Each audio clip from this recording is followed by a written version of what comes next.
യാക്കൂബ് നബിക്ക് ആകെ 12 മക്കളാണ് ഉണ്ടായിരുന്നത്. യൂസഫ് നബി അതിൽ ഒരാളായിരുന്നു. അദ്ദേഹം സുമുഖനും ദൈവവിശ്വാസിയുമായ ഒരു യുവാവായി വളർന്നു. യാക്കൂബ് നബിക്ക് കൂടുതൽ ഇഷ്ടം യൂസഫ് നബിയോടും ബെന്യാമിനോടുമായിരുന്നു.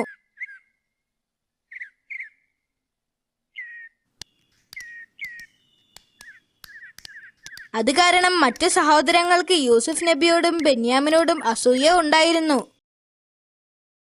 ഒരിക്കൽ യൂസഫ് നബി ഒരു സ്വപ്നം കണ്ടു. ആ സ്വപ്നത്തിൽ സൂര്യനും ചന്ദ്രനും കുറേ നക്ഷത്രങ്ങളും ഉണ്ടായിരുന്നു. അവയെല്ലാം യൂസഫ് നബിയെ താഴ്ന്നു വണങ്ങുന്നതായും യൂസഫ് നബി സ്വപ്നത്തിൽ കണ്ടു. എന്നാൽ ഈ സ്വപ്നത്തിന്റെ അർത്ഥം എന്താണെന്ന് യൂസഫ് നബിക്ക് മനസ്സിലായില്ല. അതിനാൽ പിതാവിന്റെ അടുക്കൽ ചെന്ന് യൂസഫ് നബി കണ്ട സ്വപ്നം വിശദീകരിച്ചു. ഉപ്പ, ഞാൻ സ്വപ്നത്തിൽ സൂര്യനെയും ചന്ദ്രനെയും നക്ഷത്രങ്ങളെയും ഒക്കെ കണ്ടു. അവർ എന്റെ മുന്നിൽ താഴ്ന്നു വണങ്ങുന്നതായും കണ്ടു. യാക്കൂബ് നബിക്ക് യൂസഫ് നബി കണ്ട സ്വപ്നത്തിന്റെ അർത്ഥം വളരെ പെട്ടെന്ന് തന്നെ മനസ്സിലാക്കാൻ സാധിച്ചു. അദ്ദേഹം യൂസഫ് നബിയോട് പറഞ്ഞു, അള്ളാഹു നിന്നെ അനുഗ്രഹിച്ചിരിക്കുന്നു യൂസഫ്.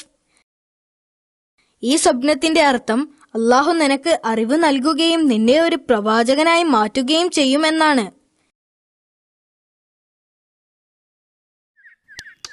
യൂസഫ് നബി കണ്ട സ്വപ്നം സഹോദരങ്ങൾ അറിഞ്ഞാൽ അത് അവരിൽ യൂസഫ് നബിയോടുള്ള ശത്രുത കൂട്ടാൻ ഇടയാകും എന്ന് അദ്ദേഹം മനസ്സിലാക്കി. നിന്റെ സഹോദരങ്ങൾ ആരും ഈ സ്വപ്നത്തെ പറ്റി അറിയരുത് എന്ന് പ്രവാചകൻ യൂസഫ് നബിയോട് പറഞ്ഞു. പക്ഷേ നിഷ്കളങ്കനായ യൂസഫ് നബി സഹോദരങ്ങളോട് തന്റെ സ്വപ്നത്തെ പറ്റി പറഞ്ഞു. അടുത്ത ദിവസം അവരെല്ലാവരും കാട്ടിലേക്ക് യാത്രയായി. കൂടെ യൂസഫ് നബിയും ഉണ്ടായിരുന്നു. യൂസഫ് നബിയുടെ സഹോദരങ്ങൾ ആ അസുലഭ നിമിഷത്തിനായി കാത്തിരിക്കുകയായിരുന്നു. അവർ കണക്ക് കൂട്ടിയതുപോലെ അവർ യൂസഫ് നബിയെ പൊട്ടക്കിണറ്റിനടുത്തേക്ക് കൊണ്ടുപോയി. പൊട്ടക്കിണറ്റിനടുത്തെത്തിയപ്പോൾ അവർ യൂസഫ് നബിയെ ബലമായി പിടിച്ചു വച്ചു. നിങ്ങൾ എന്നെ എന്താണ് ചെയ്യാൻ പോകുന്നത്? യൂസഫ് നബി ചോദിച്ചു. യൂസഫ് നബിക്ക് ഓടാനോ രക്ഷപ്പെടാനോ സാധിച്ചില്ല. അവർ യൂസഫ് നബിയുടെ വസ്ത്രം അഴിച്ചുമാറ്റി ആ പൊട്ടക്കിണറ്റിലേക്ക് യൂസഫ് നബിയെ വലിച്ചെറിഞ്ഞു.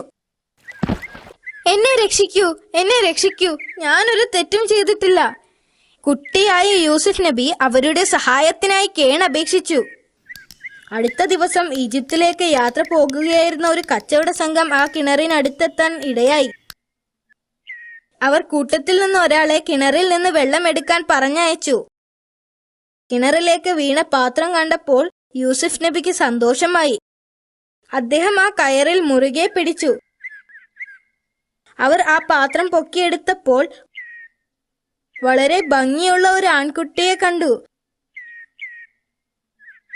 അവർ ഉടനെ ആലോചിച്ചു,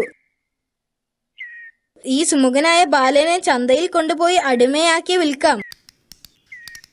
ദിവസങ്ങൾക്ക് ശേഷം കച്ചവടക്കാർ ഈജിപ്തിലെ ചന്തയിലെത്തി. പ്രവാചകനെ ലേലത്തിന് വെച്ചു. ഈ സുന്ദരനായ യുവാവിനെ ആര് വിലക്ക് വാങ്ങും? വാർത്ത കാട്ടുതീ പോലെ പരന്നു. ഈജിപ്തിലെ മുഖ്യമന്ത്രി ഏതാനും വെള്ളി നാണയങ്ങൾ നൽകി ഈ അസാധാരണ ബാലനെ വിലക്ക് വാങ്ങി. ഇതിലൂടെ അള്ളാഹു അദ്ദേഹത്തെ ഈജിപ്തിലെ പ്രധാന വ്യക്തിയായി മാറ്റുകയായിരുന്നു.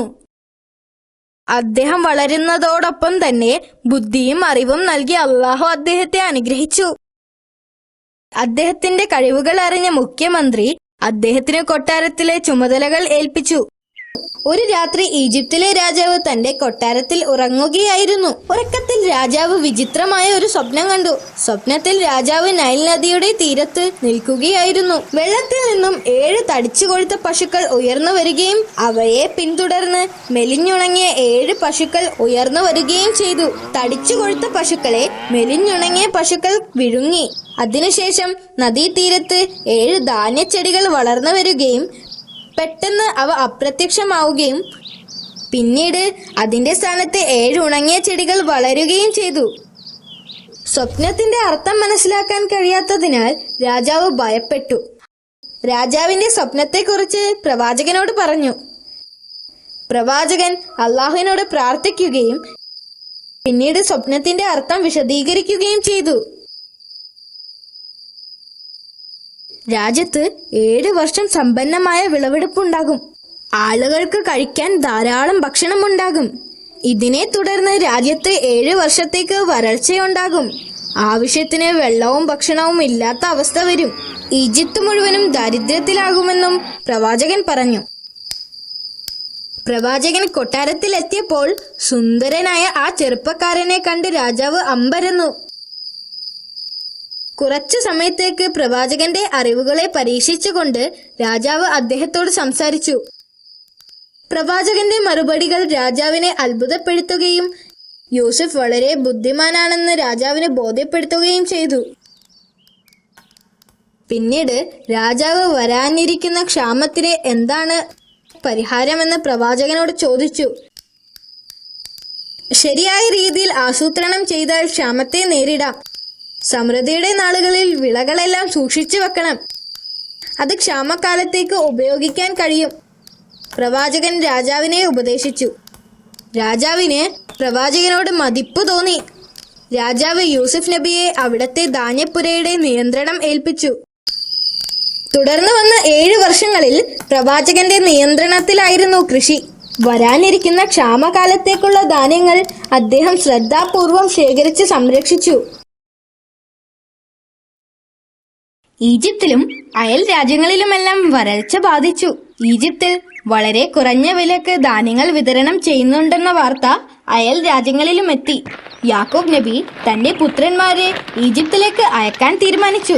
ദിവസങ്ങളോളം മരുഭൂമിയിലൂടെ സഞ്ചരിച്ച് ഒടുവിൽ ഈജിപ്തിലെത്തി.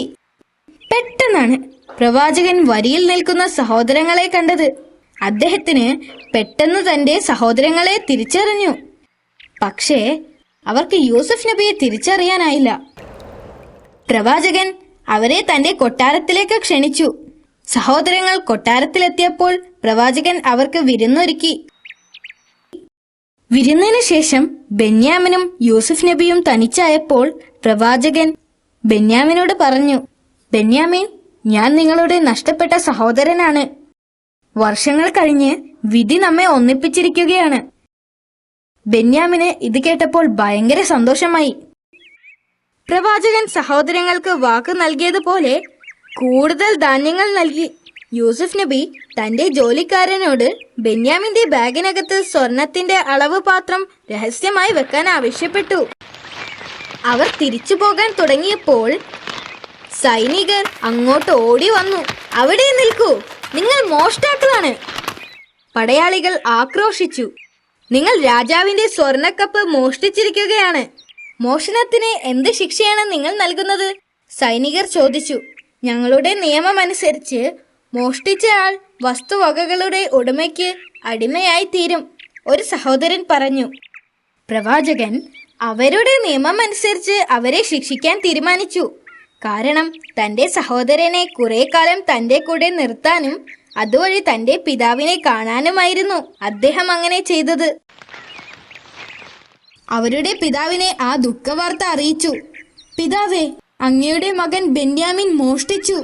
ഞങ്ങൾ പറയുന്നത് സത്യമാണ്. എന്നാൽ ആ വൃദ്ധനായ പിതാവ് തന്റെ മക്കൾ പറയുന്നത് വിശ്വസിക്കാൻ തയ്യാറായില്ല. അദ്ദേഹം വീണ്ടും തന്റെ പുത്രന്മാരോട് ഈജിപ്തിലേക്ക് പോകാൻ ആവശ്യപ്പെട്ടു. സഹോദരങ്ങൾ 3ാം തവണയും ഈജിപ്തിലേക്ക് പോയി. എന്നിട്ട് ബെന്യാമിനെ വിട്ടുതരാനായി പ്രവാചകനോട് അപേക്ഷിച്ചു. അവർ തന്നെ വഞ്ചിച്ചതാണെങ്കിലും തന്റെ സഹോദരന്മാരെ കണ്ടപ്പോൾ ആ രഹസ്യം അധിക നേരം മറച്ചു വെക്കാൻ അദ്ദേഹത്തിന് കഴിഞ്ഞില്ല. അതെ, ഞാൻ യൂസഫ് ആകുന്നു, അദ്ദേഹം മറുപടി പറഞ്ഞു. ബെന്യാമിൻ എന്റെ സഹോദരനുമാണ്. അദ്ദേഹത്തിന്റെ ഒരു ഷർട്ട് അവരുടെ കയ്യിൽ കൊടുത്തുകൊണ്ട് പറഞ്ഞു, നിങ്ങൾ എന്റെ ഷർട്ട് കൊണ്ടുപോയിട്ട് എന്റെ പിതാവിന്റെ മുഖത്ത് ഇട്ടു കൊടുക്കണം. അദ്ദേഹത്തിന് കാഴ്ച ലഭിക്കും. പിന്നെ കുടുംബവുമായി ഇങ്ങോട്ട് വരിക. അവർ കനാനിലേക്ക് യാത്രയായി. ആ സന്തോഷ വാർത്തയുമായി പുത്രന്മാരെത്തി. അവർ ആ ഷർട്ട് അദ്ദേഹത്തിന്റെ മുഖത്ത് വെച്ച് കൊടുത്തു. അത്ഭുതം! ഷർട്ട് മുഖത്ത് വെച്ച് ഉടനെ തന്നെ യാക്കൂബ് നബിക്ക് കാഴ്ച തിരിച്ചു കിട്ടി. തുടർന്ന് പ്രവാചകൻ തന്റെ കുടുംബവുമായി യൂസഫ് നബി അലൈഹി ഇസ്ലാമിനെ കാണാൻ ഈജിപ്തിലേക്ക് പോയി. യൂസഫ് നബി അലൈഹി ഇസ്ലാം അദ്ദേഹത്തെ സന്തോഷത്തോടെ സ്വീകരിച്ചു. പിന്നെ യൂസുഫ് നബി തന്റെ പിതാവിനെ സിംഹാസനത്തിൽ ഇരുത്തി. പ്രവാചകന്റെ സന്തോഷത്തിന് അതിരില്ലായിരുന്നു. വളരെ നാളുകൾക്ക് ശേഷമുള്ള കണ്ടുമുട്ടലായിരുന്നു അത്. അദ്ദേഹത്തിന്റെ പിതാവും സഹോദരന്മാരും യൂസുഫ് നബിയുടെ മുമ്പിൽ പ്രണാമം ചെയ്തു. യൂസുഫ് നബി അലൈഹിസ്സലാം പറഞ്ഞു,